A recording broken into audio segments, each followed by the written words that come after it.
Students, let's start our chapter Globalization and Indian Economy. Under this topic, we are going to learn about what is globalization. Second one, factors that have been enabled globalization and using IT in globalization. These all things are we are going to cover in this topic. Begin our topic, what is globalization? Globalization is this process of rapid integration or interconnection between the country. And MNCs plays a very significant role in the globalization process. More and more goods and services, investments and technologies are moving between the countries through the MNCs. So we can say that the most region of the world is in closer contact with each other than a few decades back. Not only that, the movement of human beings from one country to another country also increase, and definitely the MNCs play a very important role under this globalization process. Then, what factor responsible for globalization? Basically, it is an technology and development of information and communication technology. One by one, we are going to study. Next slide. So students, first is technology.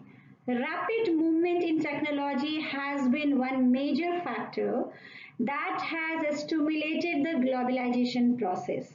For instance, the past 50 years have seen several improvements in transportation technology. This has made much faster delivery of goods across long distance possible at lower cost.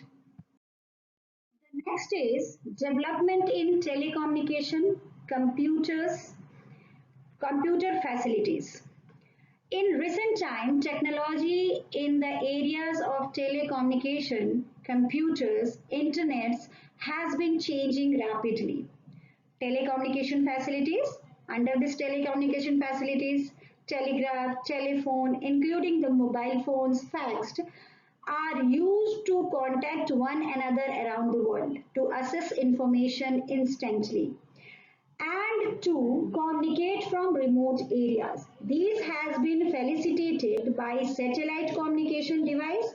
As you would be aware, computers have now entered almost every field of activity. You might have also ventured into the amazing world of internet where you can obtain and share information on almost anything you want to know. So internet also allow us to send instant electronic mail called email and talk voicemail across the world at a negligible cost.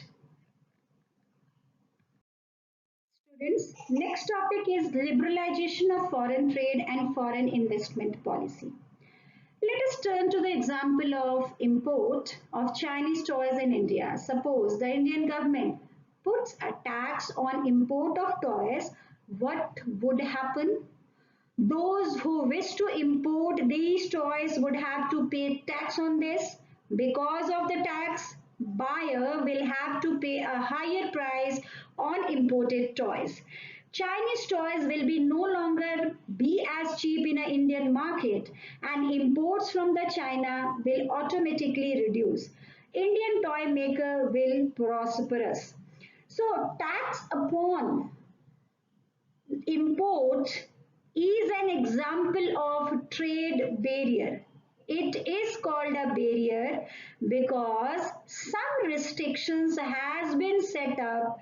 Government can use trade barrier to increase or decrease foreign trades to decide what kind of goods and how much of each should come into the country.